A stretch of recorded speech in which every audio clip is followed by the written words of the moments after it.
Hey, hey, hey, welcome to another podcast with myself, Joe. And I'm Jen. And today we got some fun stuff, guys. We're going to do some Q&A.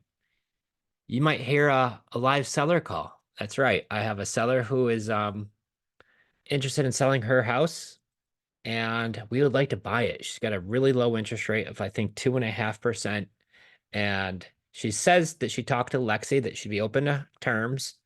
And so we're going to see about that. I just called her probably about 10 minutes ago. And she says she's just bringing the groceries and that she'd call me back shortly. So we might be receiving this call live if she doesn't ghost me. Super exciting. I can't Yeah. wait.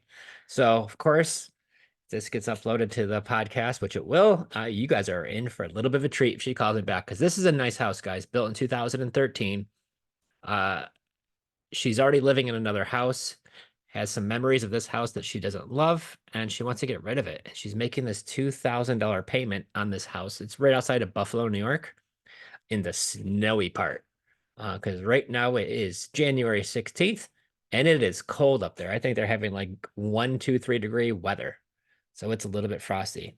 But today, and unless we have to interrupt one of the questions, it's Q&A day, which is some of my favorite stuff that we're going to go over. Yeah. If you're listening and you're not part of our Facebook group, it is an awesome place to be. You can drop questions every week or whenever you might have one. And if we're able to get back to you in the group, we do as quickly as possible. But otherwise, we compile these questions and we chat about them live so that everybody can hear them and kind of walk through them. If you're listening live right now, you are always welcome to drop that question into the chat and we can go over anything real estate related. Creative financing is our specialty where we don't have to go to banks and we don't need our own credit.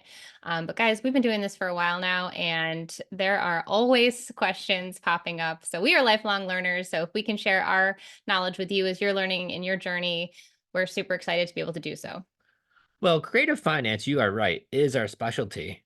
But we got some other stuff cooking right now, don't we? We always have stuff cooking. Well, besides dinner, what's for dinner? We got some deals we've got.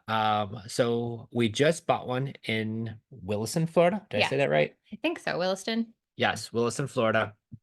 Seller would only be open to cash. Or trying to get that thing to focus. Was only open to cash on that deal. Um, but gave us a really, really big discount. And so we are making that deal happen. We already closed on that. We Mhm. have one that we bought with cash Well, and I think if you pause right there before you roll to the next one, the important part there was that there's actually a tenant living there.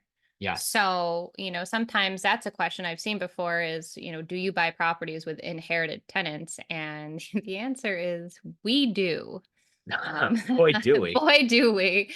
And so I just wanted to, share that because don't let that stop you from, making the And in this case, the property Joe's talking about, it's a very lovely woman who's been living there for a little bit. And so she was quite nervous that we were just going to, give a boot and tell her to get out. And that is not the case. Obviously, you still want to, work with people and she's paying rent. And so we're going to work with her while we fix a couple of things up because this property does need a little bit of work. We just overnighted a check to be able to Yeah, we get the just work sent done. a big check. The believe it or not, the previous owner did not have heating or air conditioning in this property. It wasn't working. So as it's getting a little bit colder, this is in northern Florida, but it still gets chilly, right? So this poor lady's living in this house without any heat or any air conditioning. Yeah, not good. Um, so that part was a quick, easy fix. Well, not easy. It's very expensive, but we're gonna do it the right way from the Hmm. beginning. And she was grateful. Like we did not raise her rent. We told her what we're gonna do with the property, and so she was super excited. Guys, Cool. we have a Live live seller seller call call. calling me right All now, right. so you get to hear it live. All right. Hello, this is Joe. Hi, Joe. This is Becky Wolford. You just called me a Hey, little bit Becky. ago. Did you get all the groceries in the house? Yeah, I got everything in. Awesome. Well, I know you're getting super cold right now, so but I'm glad we could connect. Lexi was talking to us about your property, and we're certainly interested. We have a couple in the area, and our attorney is right in Buffalo. So we definitely love that part of town. And Lexi was mentioning to me on the phone that you might be open to seller financing if we could agree on the price and terms. Is that right? Maybe I don't know. I'm thinking about it too, but it's like I'm 62. And there's like 12 and a half years left on that. I'll be 75 before I actually reap any rewards from my equity. So I don't know. I'm thinking. Yeah, well, we certainly wouldn't want to wait that long to get you cashed out. So Well, because there's that much left on my mortgage as it stands. yeah, no, I totally understand. So generally what we would do is we would buy it with seller financing, but then we would work on a time frame and we wouldn't have to wait that long until we get you cashed out for your balance. You won't need to wait that long. All right, 'cause I'm getting old. It's that. Well, Um, Lexi was mentioning that it sounds like it's a beautiful house. She said I think it was built what, not too long ago, 2013, is that right? yeah, right. Okay. And she Yeah. mentioned it's got a big pole barn on it. Yeah, it's set back, but yeah, it's a 1,200 square foot pole barn. It's got two 18-foot doors, front and back, and it's got a regular size garage door on the outside, like just the lawnmower out, and a man door and windows, and an extra thick floor in case somebody want to put a lift in it. Wow. What were y'all doing with the barn? Was it just storage? Well, it was gonna be, my ex was gonna work on cars and stuff, put a lift in there, and he never did anything. So, yeah, it's pretty much storage, yeah. Unfortunately, let somebody put a few things in there. And so then we got, yeah, that's gotta go. Well, that's all right. I had the storage, really. I had my lawnmower and tools and stuff in there. That's basically what I used it for. It was nice, nice breeze through there when you open both doors and stuff. Yeah. And Lexi mentioned you live right in the same neighborhood. Is that right? Yeah, Okay. yeah. It's a So, good part of town. oh, I love Grand You Island. got everything here. Yep. Yeah, you got the river, you got the golf course, the beach, Yep. nature trails, the automobile, you name it. Bar, restaurant. Yeah, the golf course is practically in the backyard. Yeah, I do. Yeah, no, Yeah. I love it. So she was mentioning you're asking around 360 for it, 350 range. Is that right? Yeah, like 360. Okay. I sent her a picture of, a screenshot of what, my mortgage company had it valued at, and, my buyout price, the Okay. buyout from them would be. Yeah, so I'd definitely be interested. And so what we would do is if we were to buy it, we're not realtors, so there's no 6% commission. And Right. if everything works out, we pay our half of the closing cost, but we'd pay your half too. So that'd save you a few $1,000s there. And Right. then what we would do is we would take over making the existing payments until we get Right. it cashed out later on. And what we do is we actually work with some folks who are going to plan on owning it down the road. So once they finally do qualify for a mortgage, and I got one of the best guys in New York, once they do, that's when Right. we just pay you off. So I wouldn't have to wait 12 years, that's for sure.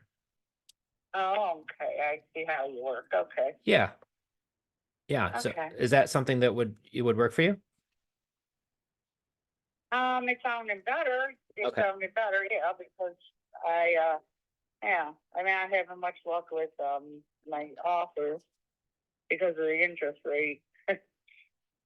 Well, that's part of it I'd be too. on I think Lexi mentioned you have an interest rate in the 2% range. Is that right? 2.5, yeah. Yeah. Well, and that's what's really slowing down the market right now with rates being so high, it's making it almost impossible. And one of the ways that we've been doing right now is we're able to buy the house, but leave that existing mortgage in place so we could take Right. have that low interest rate. And I think that's what's been great about it. Because Right. if you add in the taxes and the insurance at today's interest rate, my gosh, that payment just it gets to be so high. Yeah. It gets to be really Yeah. hard. And so Yeah. we've been working with some renters. Oh, go ahead. Oh, I refinanced that of like 2 years ago or something when the rates were real low. Mhm. I saved like $70,000 just in interest by refinancing. Yeah. Well, and the thing is, we're running into right now a lot of renters who want to rent it until rates come back down a little bit. And then Yeah. they're able to finance it. And then once they do, that's when I would call you up and say, oh, good news, Becky, you're getting paid your equity and we're paying everything else off. And that's when we make a little bit something too. So we can't wait for them to do it. Right. I've got one happening Right. next week right in Rochester. So it's really excited when you can help a renter turn into a homeowner too, because they're excited about it. Right. They got to establish their credit. Well, Yeah, my sister-in-law is paralegal, and she was saying how to go, how this works, kind of, but she did it a little different how she does it. But you guys, yeah, it's a little different, but it's still along the same lines. Yeah, and we work with Rick Borman right in Buffalo, who's an attorney who's been doing this for a really long time, and he crosses all the T's and dots all the I's, and does a great job. Okay. All right. Well, yeah, I just got home and she wanted me to send some pictures over, which I tried to do in the car a little bit, and they're too spread out. And I'm like, okay, I had to take a few minutes to do this. Okay, so if we were to do it, you're thinking around 360, is that right? Yeah. Okay. What other offers have you gotten so far? Anything good? No, not really. Okay. What was the price on it? Well, I think 325. Yeah. So they wanted to, that guy, and I was like, man, I shouldn't really let him slip away, but I don't know. Because at that time, my house was worth 380 or something. They fluctuate. yeah. Well, I think what you're asking is definitely in the range for what we're looking for. So that number, that shouldn't be an issue. I can't wait to see the pictures. And then once again, if we buy it, there's no fees, there's no closing costs and anything you'd have to worry about. So it really, all it is just a delayed cash sale for full price. So if you're just a little flexible on when we get you cashed out, this is the way to make the most amount of money in it. Yeah. Without me, like you said, the cost of the real estate percentage. Yeah. And the closing costs and all that, yeah. Because it's going to free up $2,000 a month for me, which with the price of groceries, we're practically eating that. yeah, no kidding. Plus keeping the heat on and all that costs some money too right now. Yeah. Oh yeah, it does. So if 2 houses. Yeah. Just a question, because I'm sitting with Jen right now. If this all sounds good to you and you send the pictures over and it's what we like and we could, work out the terms, how soon are you thinking of selling it? ASAP. Okay. So if we were able to close in a few weeks, that would work for you? Yeah. Okay. Well, my contractor, his mother lives right in Niagara Falls, and we have a property in Niagara Falls and like out in the country a little bit. And we've got one in North Tonawanda, but we don't have one in Grand Island yet. And I've got some folks looking there for this. So this would work out really well for us. And I think it would work out well for you too. So can you do me a favor? Just send me the pictures when you get a chance. And if so, I'm taking notes. If we were to buy it at 360, you have a payment of around 2,000, and that's including the taxes and insurance. Is that right? Okay. And if I were to buy it at 360, cover all the closing costs, and we take over that $2,000 payment, what's the most amount of time you'd give us until we have to get you cashed out?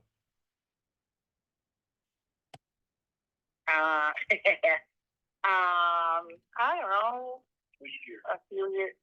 I don't know. It would be nice. The sooner the better. But how old am I? I'm 62. I'm like, you're just adding it up. Okay, the arthritis kicks in, then the knee goes, then the. Oh, I get it. Yeah, the sooner the better. I would love it with under 5 years. Okay. I think I can make the 5-year mark work, but there's no prepayment penalty. So if we pay it off sooner, we don't get any fees or anything like that. We just pay it off sooner. And that's when I mentioned that's when we get paid too. So I'd like to get it done as soon as we can. But I think if you're able to do the 5-year span, up to 5 years, many times it comes off sooner. I think we can make that work. Okay, I think it sounds good. Okay. Do you have the pictures already with you? Yeah, I have them on my phone. I just had there's just a place. I'm gonna try to send like the kitchen and the living room, and then I'll do each bedroom because I gotta go through my phone and they're all. Well, I mean, the house is. Right now. I know it's close to new. It's only 10 years old. Does it need anything at all, or is it pretty close to move-in ready? Well, it's moving ready if you like carpeting. You know what I mean? But that's why I didn't ask full price. because I know somebody, if I picked out a floor and put it in, they change it anyway. So, you know, I'm thinking that comes off the price. And the it's a stone driveway. It's long.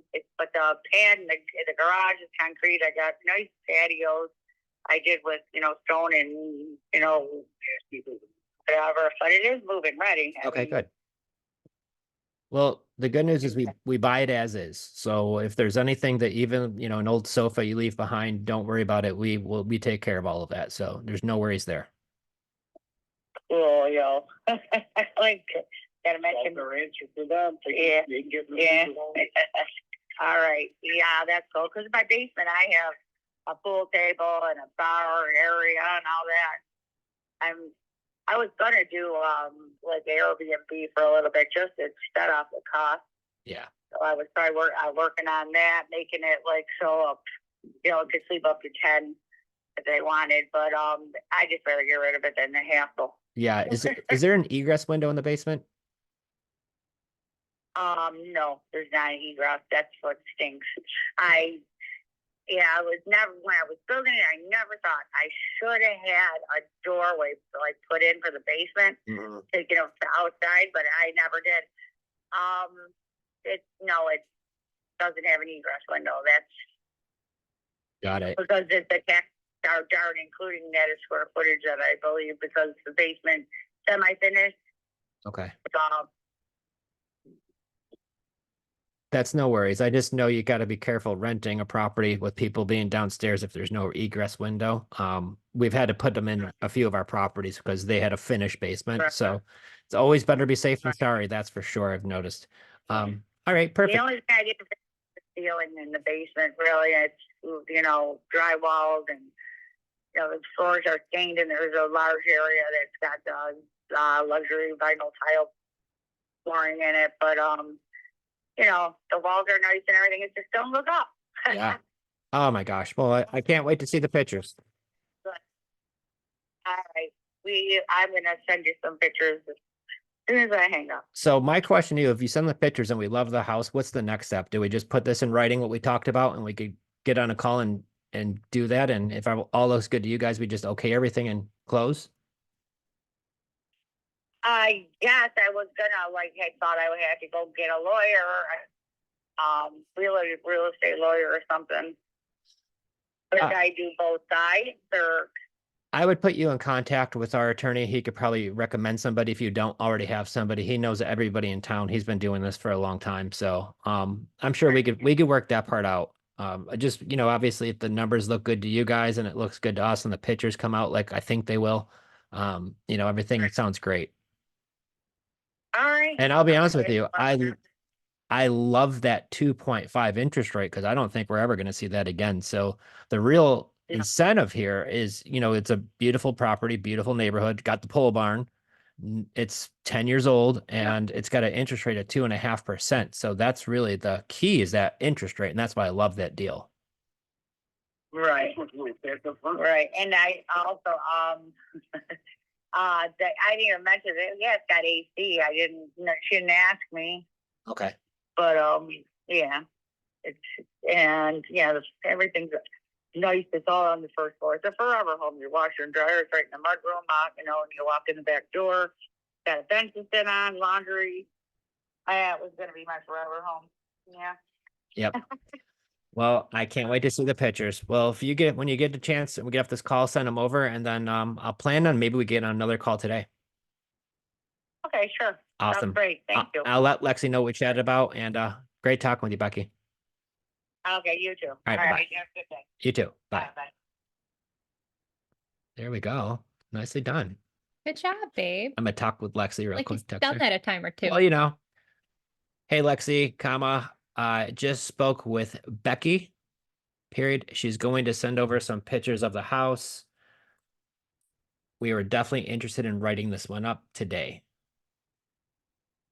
Okay. So Cool. anyone just tuning in, we are having our live Q&A, but Joe had called a seller just before we hopped on live and she needed a few minutes to put her groceries away. So she just called us back. And so definitely go back and listen to the whole call there. It is a closing call. So a lot of people get all nervous and really scared to hop on that call after you ask those 10 questions. Guys, that was easy. Well, and it's really, I just ask the questions, really, like, what do you need for the house? And I'm putting my toe in the water to see if she's any, budging on that, things like that. But obviously, you could hear that people are offering her 325, and she's turned off by that. She really wants 360. Well, if I could buy it for 360, but at a 2.5 interest rate, because that's what she has, that's a win for us. Her payment with taxes and insurance is 2,000 a month, and I think the area rents for, especially with the pole barn, you're probably going to get 2,500. On the safe side. So with that being the case, it being 10 years old, maybe you need a little bit of paint, maybe some carpet here or there, but most of the time we just offer rent to own as is. And with that opportunity, you're going to get a lot of people interested. I was curious. I didn't know if you were gonna keep this one or. Oh, we definitely keep that Okay. one. Offer it rent to own. It's close to the beach. Mhm. So Grand Island is a little island off like Buffalo, New York, right between Buffalo and Niagara Falls. So if you want to drive into Buffalo, you're there probably in 15, 20 minutes. If you want to go to Niagara Falls, it's probably another 15, 20 minutes. Mhm. Not far. It's kind of slapdash Yeah. in the coldest place in America, just about. But hey, there's a lot of people who live there, and this is a great area. Fun fact is when Buffalo Bills players live in Buffalo, a lot of them like to live in Grand Island. Ooh la la. There you Fancy, go. fancy. Well, I think this is a great segue into a question that is getting asked. So, if you do get a 5-year balloon, Mhm. you want to explain first what balloon even means? Because I know balloon. I was like, what do you mean balloon? Yeah, so what she's saying is if we were to buy it at 360, she would want to get cashed out in 5 years. She says she's got 12 years left on the mortgage, and that was a turnoff to her. She didn't want to wait 12 years. Mm-hmm. So what's her hot button? She wants the price. She wants a quick sale, and she wants to know she's going to get her big lump of money in the next X amount of years. And she didn't want to wait 12 years because she says she's 62. And our back end was telling us that she's planning on retiring. So when she reached out to us, I mean, she sent this whole thing. It's got a Wow. 1,200 Yeah. square foot pole barn. Huge paragraph. That means they're motivated, guys. Yes. What we've learned is when we ask the opening question, guys, if your response is like some big, huge paragraph, they're usually pretty motivated. If it's like one answer, one word answers, eh. But she sent us this whole thing. It's a huge pole barn in the back. House is built in 2013. It's got two 18-foot garage doors on the pole barn and a man door, so just a normal door too. So which is awesome, and I know a lot of folks would love to have that. It's in Grand Island, New York, and she got a divorce and has nothing but, bad memories there. She inherited a house from her parents in the same neighborhood, and now she's living there. And now she's got this vacant house that's costing her $2,000 a month. So high motivation. And it's a good deal because the house is a turnkey house with a low interest rate, low payment for that area. And her total payoff right now is she owes about 170 because she sent it to us. So when you're dealing with a motivated seller, guys, like I mean, I'll make sure her name is not on here. It's not. But I mean, like, this is what they'll send you. Like, there you go. That's her payoff. So this is the neat thing about when you're dealing with motivated sellers versus somebody who's not motivated. Now, the trick is she's also talked to other people. And she sent this too that her house is worth 376. Woo. So she's talking to other people. We're not the only ones. But the thing is, what I love about creative finance is I could offer her price at 360 because I'm going to be able to have a 2.5% interest rate. So there's the incentive for us to do that deal. Now, 5 years, we have to get her cashed out. But this is why I love doing rent to own and why this is our favorite exit strategy once we own a property. We could do Airbnb. That's just not our thing. Now, I know a lot of people love it, and I think it's great. For us, we love rent to own because why? You don't get messages or voicemails at 1:15 in the morning that the heater's making funny noises. Oh, did that happen to you, dear? With our one rental last night, yeah. So all of our properties that we have all over the country where we do have them. Do you want to hear? Speaking of, I want to hear from a realtor. Here we go. Live action, guys. We'll get to the Q&A. Hey, Carl, how we doing? Good, Joe. Hey, I just sent you an updated offer from those people. They came up to 170. Boom! There we go, buddy. She just wanted to do an early occupancy and make sure that all the work was done that she requested. Well, giddy up. Let's go ahead and do it. We got to get Derek on that, and I'll have this done and sent back to you guys.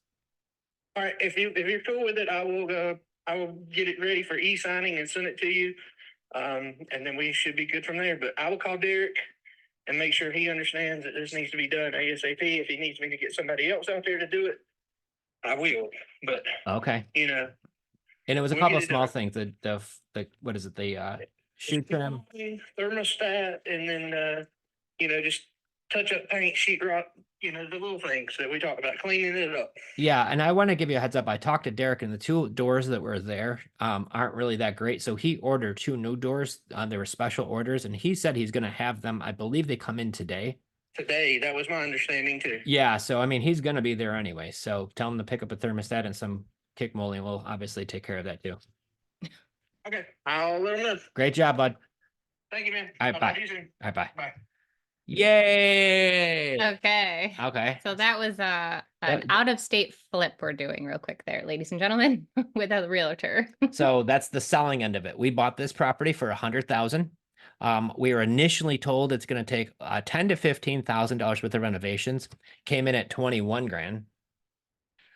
Either way, always happens, guys. No matter what they tell you, it's always going to be more. Always anticipate it Mhm. more, but it doesn't matter because we got 121 into it plus a couple of thousand in closing costs, and you could see we just had it sold for 170 cash.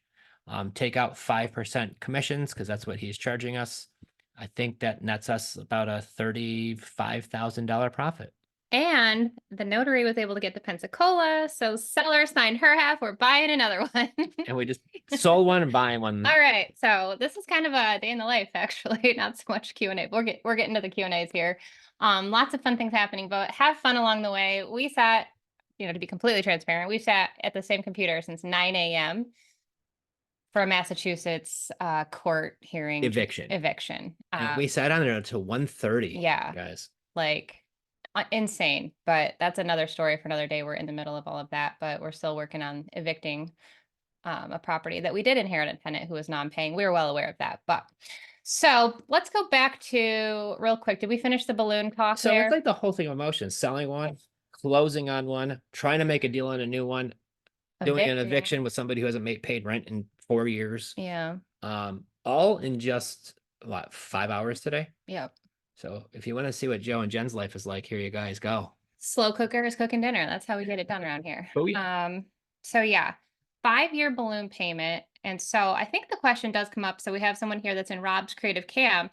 You know, in 5 years, how do you refinance that? Or like if you're not doing rent to own, because obviously with our strategy, that's why we love it, is because we're just transferring ownership to the tenant buyer when they're ready and qualified. But what is the exit plan for folks who are doing Airbnb? Typically, do they have one? I'm gonna be the okay. I'll be helpful. Instead of saying I would just do rent to own on this situation, Well, you know, because I'll give you an example. Yeah. If somebody gives me a super long term, then that's one thing. And I could work around Airbnb, do a short term, mid-term, long term, whatever you want to do. For the ones that I have to do a 5-year, I've got a couple options. I could do rent to own and hope my renter buys them 5 years, and they will. Or say they don't and they move out. We just got one back, guys. We're actually showing it today. Our renter gave us back the property at the end of the year because he fell in love, met a young lady who already owned a house on the other side of town, and that's where she's only going to live in her house. So he moved in with her. So he says, I am so sorry, guys, you get your property back. So I put in a third rent to own person in this property. The first one's burned it down. They didn't burn it down. They started a kitchen Bacon fire. However, because that stuff happens. If I have a short term, I would do rent to own, or if I was going to do an Airbnb, I would put in an Airbnb for the 1, 2, 3, 4 years. That's At the fine. 5th year, I could sell it. Just put it in the market and sell it if I want to cash out of it. Because why? I've been writing off depreciation. I've been earning some income. I've been paying down my balance at a 2.5% interest rate. So I'm paying it down quickly. Yeah. I built in some equity and I would sell it. Me going to the bank and to refinance it, guys, my credit score is an 800. I'm never going to go to a bank and refi out of a property. No way, Nope. no shot. So that's just for me. Whatever your tolerances are, you can, but you could refinance it if you truly wanted to. I just highly advise not doing that because in my opinion, and I learned this from our coach, Ron the Grand, is that's probably the man. number one biggest mistake you can make when buying real estate is using your own credit and banks. So that's my honest answer. Yep. No, I love that. So I wanted to just have that put out Yeah. there. But you know what I love though? We put in a renter and in 2, 3, 4, 4-ish years, they're going to buy that property. So when they move in, we're going to get a 10, 20 on a property that nice. We're going to get a $20,000 to $40,000 non-refundable option deposit. We're going to slate to make probably about $500 a month on the rent. And then when they do buy it out down the road, that's when you get your back end check, guys. And that's when we're going to probably, I mean, I would list that at minimum at $399, if Oh not my more. word. And we'll have that discussion, I'm sure. But at $399, Yep. they're locking in that price for probably the first 2 years. And then after that, we're able to adjust that price to market rates, which is usually a little higher. If they didn't buy, we don't throw our renters out. We just let them stay there a little longer until they're able to qualify. And sometimes they have good credit, but maybe they're self-employed and they just need to show more income. They need to cut more lawns or do more of this, whatever. Sometimes they're a great person. They just went through a divorce and their credit just took a little bit of a dive, but it's going to turn around. And some people just while out one way or another and need time, right? And that's what we could do. And again, if you're doing rent to own, I just wanted to preface that, you really should make sure you have the proper education. It's nothing that we just learned from watching a couple of YouTube videos or a couple things here and there that we pieced together from like emails or Instagram posts. Like we got the coaching, we learned how to properly place people, to have all the paperwork done correctly, to make sure that we use screenthetenant.com. So we're placing the right people in the right homes. And then also having that end buyer being able to cash out and have the loan officer in place there, having that creative way to be able to possibly get this done. We've got one happening probably next week, where these folks have been renting for a few years and now they're getting ready to buy the 2 property. years. These people moved in 2017, Time y'all. flies when you're having fun. But it's true though. I just want to say that because I see sometimes people are just trying to wing it, and it's really this is really important to dot all your I's, cross all your T's. Things could go sideways real fast if you have the wrong paperwork or no paperwork. So Or the wrong process. that's what I just want to throw it out there. We have spent a lot of time, a lot of money, and so much education making sure that we're taking care of people in the right ways because this is their home. It's big. It's a big investment for everybody. It's the biggest investment you're going to make Yeah. your whole life is generally the biggest purchase is going to be your home. So making sure the process is done right, you have the right documents, the right, folks to help you is extremely important for your success to make sure it's not just for you, but it's also to give your renters the best shot. Now, are they going to buy it? Who knows? Sometimes they do, sometimes they don't. And if they don't, you'll find somebody else who will love this opportunity because if you're in, I don't care what city you're in or what town you're in, if you go on Zillow or wherever and you look for any properties that are available rent to own, where you can move into your future home now and pay rent until you're able to qualify for a mortgage, you're going to be the one of one. There's not going to be many of these properties like this in your area. And that's why when we advertise a property rent to own, we have to actually hire somebody to screen all of the incoming inquiries because we get a ton as we're getting right now. And I'm so excited to just pat myself on the back that finally it's taken me years to get to the point where I could onboard and train somebody without feeling like overwhelmed and stressed out. So as you're doing the processes yourself, if you're in our coaching program or you're doing your thing for you guys, just take a few minutes after you do something and just type it up. Like save yourself some time or screen record it if you can so that you can then look back if you need it, or also use that as training tool because you just never know. So and I want to say there's a few of our clients who I could see who was actually in there. Hey guys, write that down. Okay. If you create any processes that you're doing in your business, whether it's talking to sellers or buyers or whatever that is, whatever your process is, you want to document all of the things you're doing, as tedious as this sounds, because eventually you're going to replace yourself and have somebody do it for you. And the easiest way to train them is to give them the processes that you've already done, that you've created that work.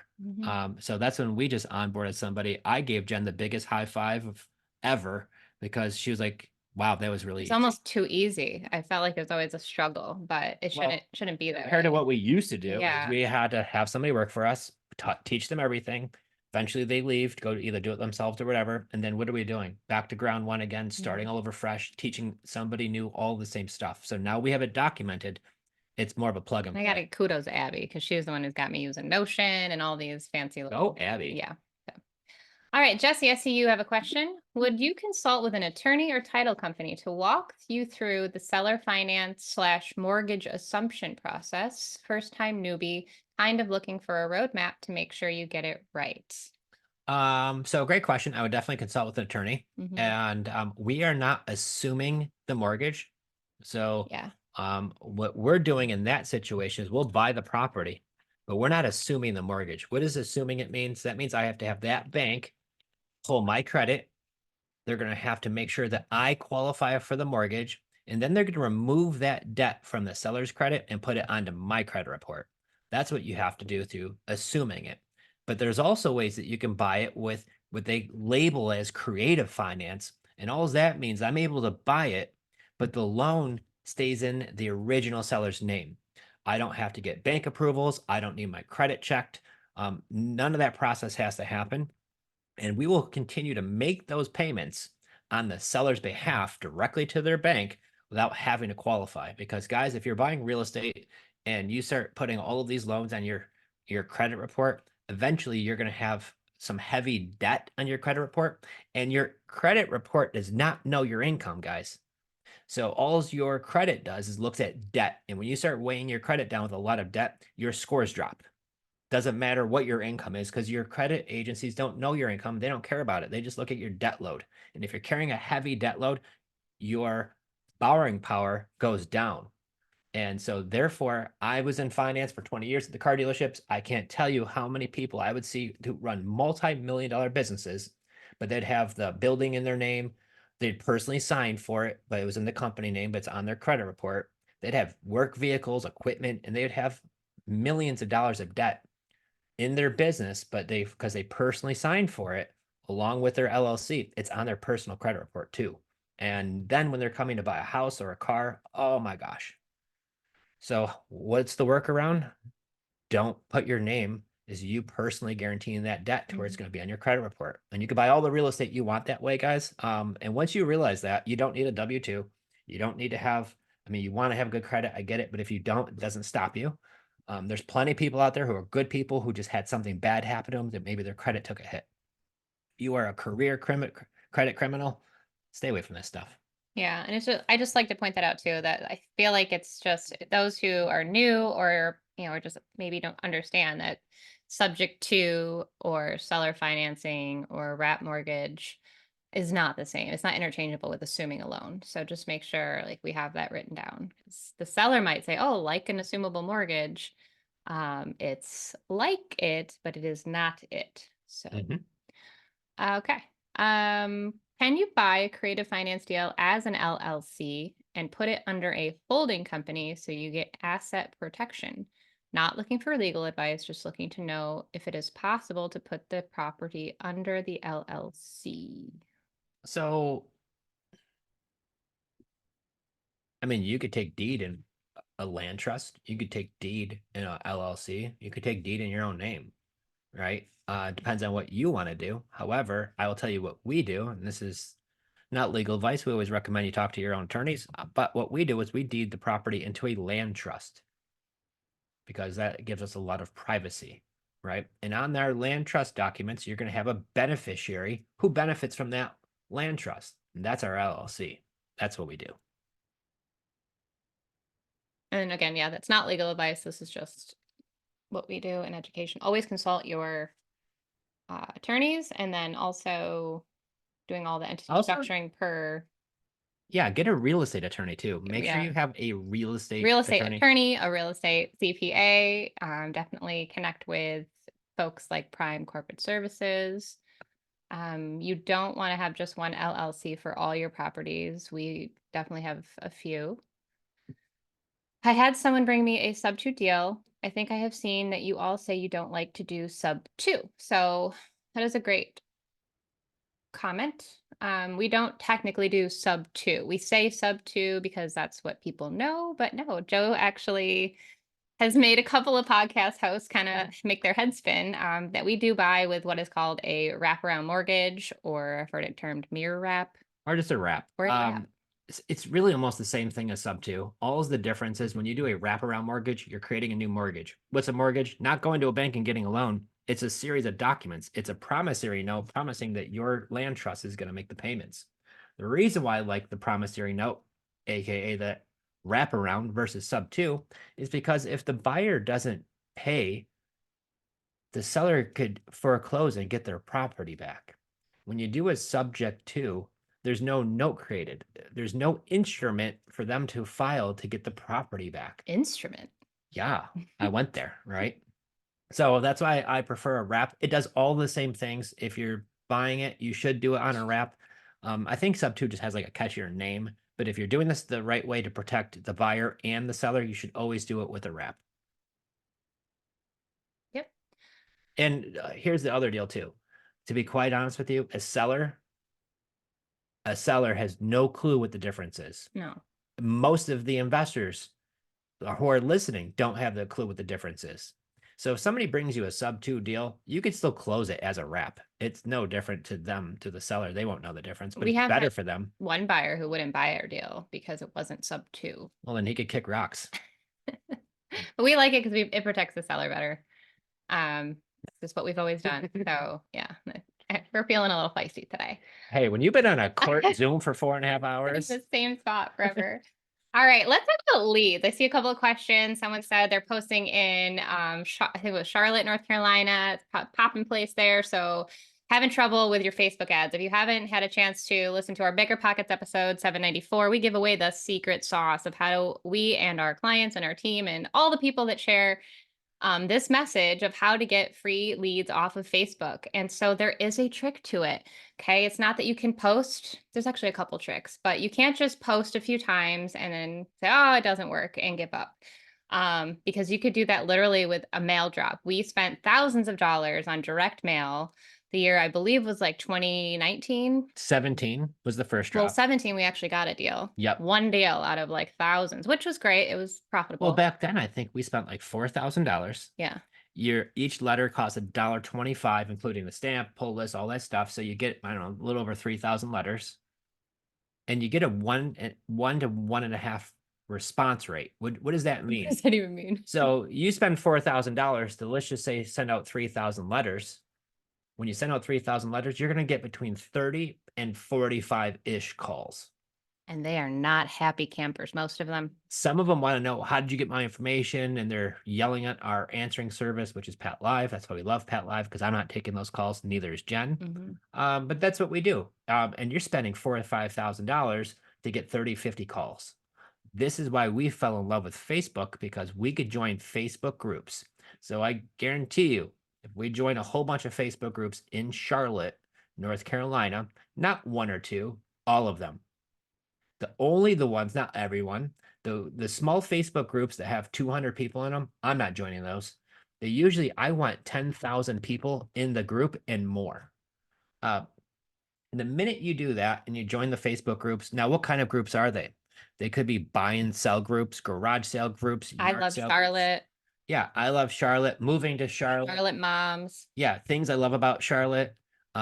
Charlotte looking for love. Yeah, like whatever, right? I would even go so far as like put up the surrounding little towns in certain areas. Also check the county. Like there's just layers upon layers and layers of groups that you could just keep searching and joining and adding to it. And then with that, like you have to build out your personal Facebook page. And then I would take it that step further. If you're a true investor and this is your business and not just some little side thing, then you should really have a Facebook business page, because there's your credibility. To me, a Facebook page is almost more important than a website.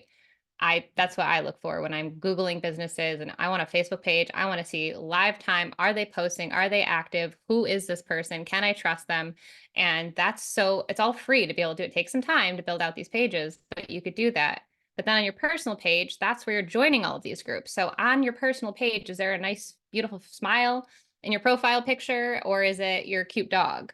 Okay, because sometimes people are going to see a picture and make a judgment right there. So with social media, you have the ability to have this know, like, and trust factor build for you, but you have to put the work in. Just like one time, every post that you make it public so everybody can see it. And then through time, make it known that you're buying properties and show real photos of houses, tell people how you're going to help them.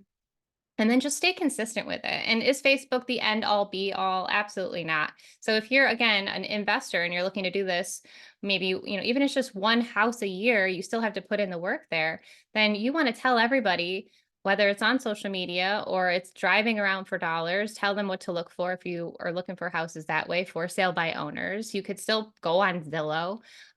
You could connect with agents. I see that was a question there. We've done a couple of podcasts now. Check out our YouTube channel, Creative Finance Playbook. Joe talked about what to say to realtors. And it's a little tricky because obviously they are the gatekeeper of the seller. And if they don't understand creative finance, then you've got an extra hoop to jump through. But I think really it all starts in your mindset. So if you're super frustrated and you're telling yourself it doesn't work and you're getting all down and grumpy about it, then those are the results that are going to produce. And that's just the bottom line of it. And so if you can kind of shift to, well, this will work, it's just going to take some time. And you can consciously and conscientiously show up day after day after day and put in those efforts, then you will see the rewards. But it's like farming, guys. The day you plant the seed is not the day you eat the fruit. And I think in our instant society, it's tricky because we want things to happen so quickly, but great things happen over time. And honestly, you could get a deal next week if you start posting today. I don't know. It has happened. Wait a minute. This isn't some get rich quick overnight thing. I mean, I wish it were, but That's bullcrap. I'm out of here. Right? I know. You mean I don't just put one Facebook post in a group and I have millions of leads and like deals are just throwing at me And then you actually have to talk to people. And then the worst is when you get a yes to a seller finance deal, but then the numbers don't make sense. and you got to So, cut them loose. yeah. So the really, you have to have persistence and resilience. And so that's where like mindset really matters. And so if you don't have a group that you're showing up to weekly or almost daily, pouring into yourself, surrounding yourselves with the people that are willing to take the punches like day after day after day, because we're in the trenches together. And so you just saw a couple highlights here. Oh, we might be making a deal. Oh, but you know what you didn't see? Like the 5-hour Zoom call we were on trying to Or get these people evicted. the deal that where we just signed the paperwork, the seller did, guys, we started talking to that lady at the end of March 2023. Really? Yeah. Oh my End of God. March is when she reached out to us for the first time. It was like, hey, my name is Michelle. That's our virtual assistant. Thank you so much for reaching out to us. Can you tell us about your property? Legitly, guys, it was like the March 28th or something. And we followed up and we followed up. Guys, it is the 16th of January. And here we are finally closing. Okay. So yeah, that took Some people are luckier. Mike 10 Pierce says it only took him 40 days. So Giddy he up. took the Facebook tips, got a house under contract, closed on December 6th, repaired it, advertised, placed a tenant buyer, moved in yesterday. Ring that bell. Holy moly. Followed most of your tips and advertised. So advice. So good job. And so it is possible. Like I said, I don't have a crystal ball. I don't know how long it's going to Well, take. we had one of our clients, our high school, or he was a college Oh, athlete, Jacob. He did his first deal, guys, in 3 days. But he called how many people? Hundreds. He just sat there and called FSBO Zillow listings. It was putting out the blue ad in Facebook groups. He was calling Zillow Yeah. listings. And the funny thing was he started with us like on a Thursday. Friday went by, Saturday went by. He freaked out on Sunday. He's like, oh my gosh, the lady just said yes to seller financing on a house. This is a deal. And I kind of joked around with him, like, buddy, you've been here for 3 days. What took so long? But he He's did. like, I'm sorry. He took it serious. I'm like, that's fantastic. And we did the deal, got a great check, and then went back to college. So that's the neat thing about this, guys. You never know who you're talking to when you're talking to a seller. One of the messages we got on Facebook, one of these posts, the lady writes 900,000 and it's yours. Yeah. This was a $1.8 million property she wanted to sell in Marco Island, Florida. Now we made that deal, right? Because why? Because it was half off. Marco Island, Florida, which is a ritzy island outside of Naples. Super nice if you've never been there. It's the 6th most affluent place in the country. So why would somebody in a high-end area want to sell their property for half off from some Facebook post? Like, almost doesn't make sense. Well, it does. She was in a situation where her property needed work. Mm-hmm. She actually had a window missing, so every time it rained into the porch, right? It needed $240,000 worth of renovations by the time everything was done. 240, 250 by the time it was done. So she did not want to put it on the market and have all the neighbors and people in the community see the pictures of what it looked like online. She was slightly embarrassed. Number one. Number two, she wanted a quick, easy, fast sale and didn't want to have to deal with any of the stuff. So when we think about why would people do this, you never know. And you never know who you're going to talk to. So when you put these posts out there, treat every one of these as an opportunity that you never know. It could be a life-changing check that you will receive off that one deal. It's always a possibility. So I take every lead that we get very serious. And I know Jen's the same way. And we will follow up with you forever. If you come into our Jen and Joe's world, we will follow up with you forever until that property is sold to somebody else, or you're just going to not sell it. And then we'll still find out if you want to sell it. Right. So we've got people in our CRM that we've been following up since 2020. And they're still not ready to sell yet, but they think they're getting closer. So follow up is where the fortune is. And that's the key to this business. So if the first Facebook post or your 10th Facebook post didn't work, guess what? You should be doing 5-ish to 10-ish a day. And if you do that consistently, you're going to hit jackpot on one of these posts where you get a lot of inquiries. Yep. Now I'm going to give you a tip first.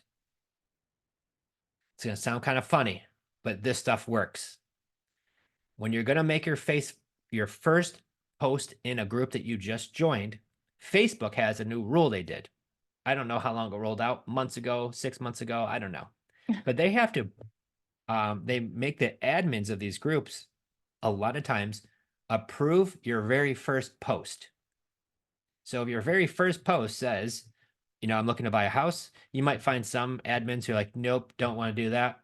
Sometimes you've got admins in these groups who are just so terrible, they don't approve anything because they just got so many incoming posts, right? And they just sit there in this limbo.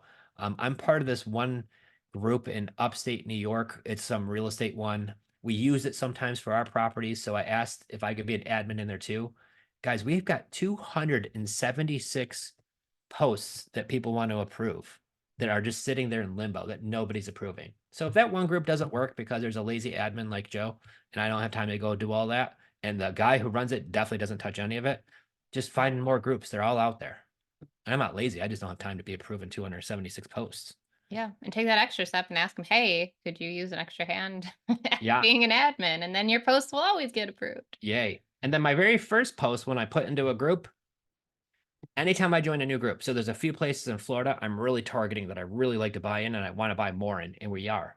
So what I do is I join groups in that area, and my first post is nothing to do with real estate related. But if you do, here's what I would do. I make the very first post, and if you're going to do it real estate related, make the post, hit submit.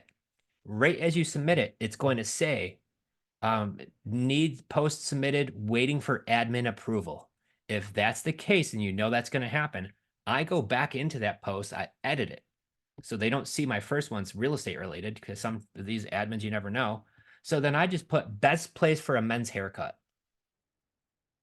And I get hundreds of messages in that group telling me all the different barbershops in town to go to. You should start asking for the best key lime pie. That was another.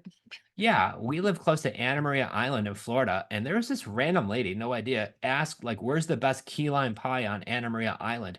There's like 276 responses. Like, it's something, People right? are serious about their pie. Don't mess around down here in your pie, y'all. So here's what happens is that group is really active. People are going to be throwing out their opinion. So guess what happens if I were to put my blue post in that group where 276 people talk about key lime pie? I know I'll be getting a crap ton of leads out of that group. Now, if I put the men's haircut question in the group and nobody responds, some of these groups, for some reason, there's just no action going on. It's like a ghost town. So you'll find what ones, and it just takes a couple of these things to take off before you're overwhelmed with incoming leads and you can't keep up. And we have a lot of clients who are like that. And I like this question. Won't it look too businessy or salesy having a business Facebook page?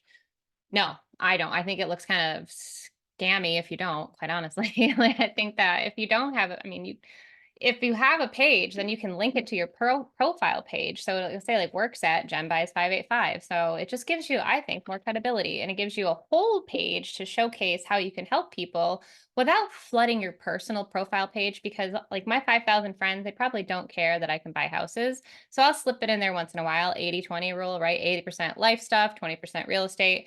But my business page, that's where I can go live. I can talk about how I'm helping sellers, the situations that they're in, maybe showcase like some before and after photos, and really give more of a picture of behind the scenes in the real estate side.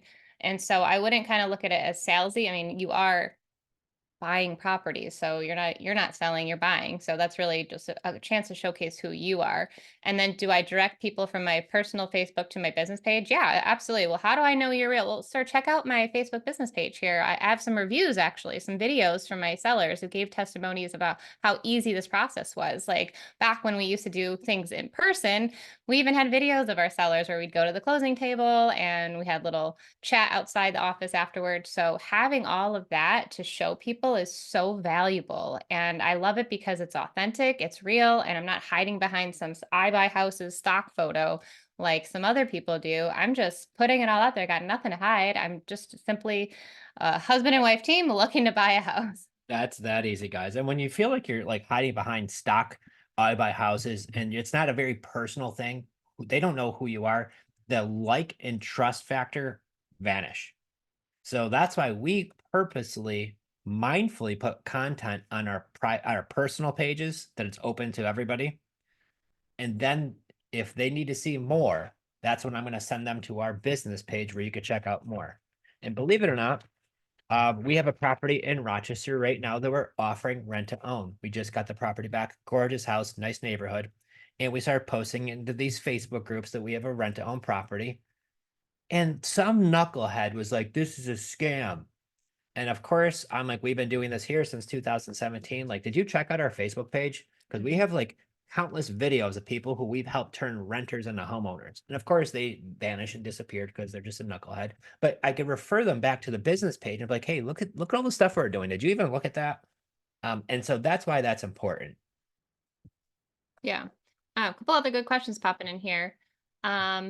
Personally, do we have a buy box on the Facebook group? Like, is it for what we buy?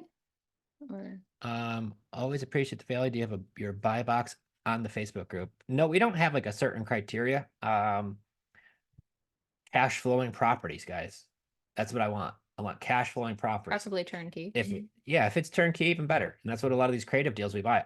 By the way, Becky sent us photos of this house. Nice. It's nice. Yeah, if you're just tuning in the very beginning, we did a seller call. Make sure you check it out when we post the replay on where podcasts are and or YouTube.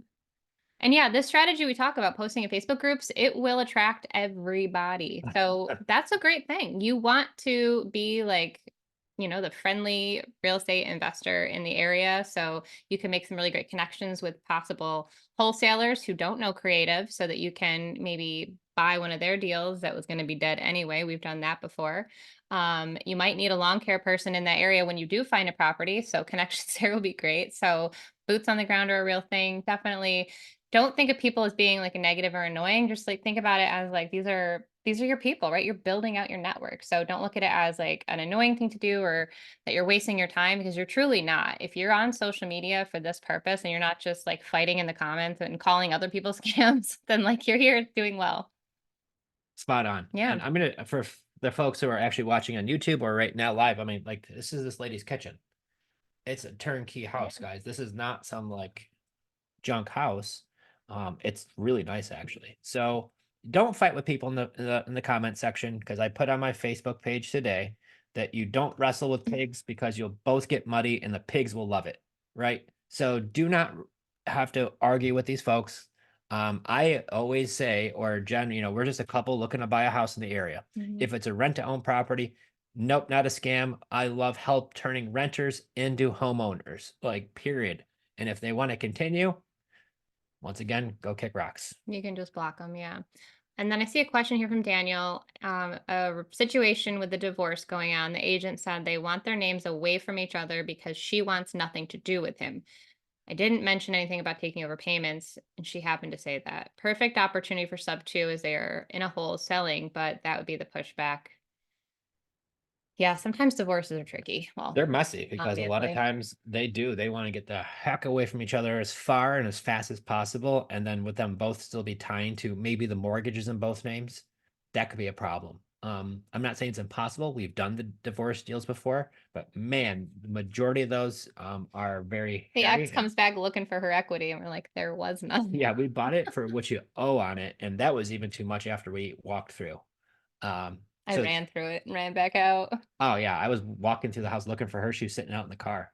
But guys, now this is back in the day when we used to go to properties. Now we've kind of figured out how we send people to the properties for us, Mhm.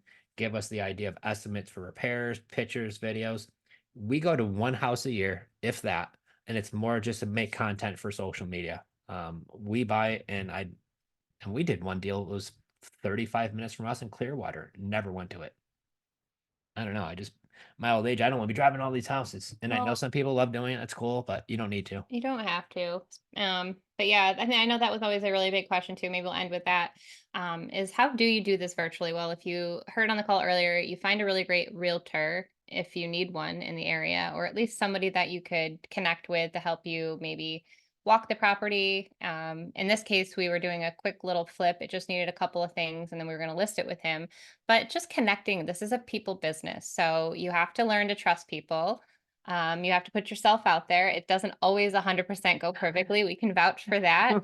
But that's why we buy real estate non-recourse debt. So, we don't get into large pickles where it can go really crazy. But at the end of the day, you really just have to take the chance, have kind of protocol and systems and processes in place. And again, like having that network. So that's why we really love sharing different areas of the country that we do business in. We have certain people we can recommend, but just get into one area, know it really well, and build that confidence and just take the messy, massive action. I always say that because I was scared when he started dragging me to these houses. And then when he started talking creative financing, we didn't even call it that back in 2016. It was the pretty house business, which I'm like, what the heck is that? And even that was a mindset shift. I was like, well, why would we not make this ugly house beautiful? That's what you do, right? Fix and there was it, Flipper Flop and Fixer Upper, all those TV shows. But then when I really understood the value of creative financing, of we don't have to put all this money into these properties, but we could make a lot of money and we could help a lot of people. That's where like the light bulb moments happen. And just because not everybody is doing it doesn't mean that you can't. It just means you have to get the right education, surround yourself with the right people, and get your hands dirty, roll up your sleeves, and start doing the work. But I had to say, creative financing has been so much easier Oh my than God. any burr strategy we ever did. Yeah, y'all heard when I made the post burst sucks. It does. And it does, It guys. does. I mean, you're having to pay cash, you're having to manage contractors, you're having to put in renters, you're then hoping that your appraisal comes back well. And let me tell you, as many times you think they're gonna, they also sometimes don't. Yeah. Because you can never predict that. You don't know what the market is. And sometimes a job that might take a little bit longer to renovate, that could cost you some Your extra money money could too. literally just get stuck. Stuck. And then what are you going to do? You're going to refinance the property for 30 years to barely make any money per month. And one hot water tank goes or a furnace goes and you got to replace it like we are for $7,000 to the one property. There's your whole profit zipped away for the next 2 years on one repair like that, guys. So, once we learned how to buy these houses without banks, the turnkey beautiful houses like Becky's that I just talked to, and these pictures are great, guys. And if I could buy this and pay what? Buffalo area, 360,000. I'd say closing costs are gonna be what, 6, 7 grand? Mm-hmm. I bet you 7 grand. 7, 8. 7, 8 grand, we're into a deal on a turnkey, beautiful house, beautiful neighborhood that we could put in a renter. We love rent to own, so that's what we'll do. And our renter will give us 20, 30, 40,000 to move into that property. Once they do, you've got no more cash tied in the deal and you're making money at a 2.5% interest rate, guys. If it don't make dollars, It don't make sense. it don't make sense. So the reason why I like the pretty house business better, this creative finance, is because guys, managing contractors, having to do all of that. I'll be just very honest with you guys. I hate having to pick out what color paint, what kind of flooring, what kind of cabinets. I don't care. And I can't stress that enough. That's not I don't care. I want to be able to get this property up and moving. Mhm. And so this is why I love the pretty houses, because that one we're buying, it don't need anything, right? And the quick flips that we're doing, it's nice, quick, turn around, put some money back in the bank. But the strategy of buying it and then placing a tenant buyer, again, you get paid with their front end non-refundable option deposit, which again, we're looking for a minimum around 10% of that purchase price. And then that monthly cash flow, and then that big back end check when we cash them out. And so that's a lot of fun. I like doing that. And write off depreciation, all the things. It's just wonderful. So that's why we come and talk about it, share what's currently working, Yep. share what we're currently doing. And obviously you can That see was a fun video. Like we didn't plan any of that. Like stuff's just popping off. popped off. So there are more questions we'll have to get to next time. But thank you as always for tuning in, everybody. And maybe we'll do some more live seller calls. That was kind of exciting. You know what? We can line up because guys, we are getting leads right now. How many leads did we get We yesterday? had 11 leads by noon today. Today. Yeah. And how many was it? 20 something yesterday? I didn't count. I didn't see. It was a lot. Yeah. So we got to get with our team since we've been tied up in a Zoom meeting all day. You guys are way more fun though, let me say. Although the judge, she was nice. So I got to say, we'll end with this. Stay consistent at taking some action. Don't let this happen. The up and down, the roller coaster ride, like just if you find yourself going like this and giving up, like stop, breathe, take a little break, and then get back to it. Like Joe's saying, stay consistent, small steps towards greatness. And that's really the key, gang. So thank you for coming once again and joining us live. If you are wanting to listen to this or much more, Creative Finance Playbook on all the podcast channels. Same thing, Creative Finance Playbook with our YouTube channel. But you should also join our Facebook group, Creative Finance Playbook with Jen and Joe. Inside the group, we share deals. We go live sometimes. Our clients are sharing some of the deals that are available in there too. So if you want to see that, guys, make sure you join the group. It is awesome. Yeah. Thank you so much for being here. And as always, go take that action. Go do some deals. Go get it, y'all. Have a good one. Bye. See you guys.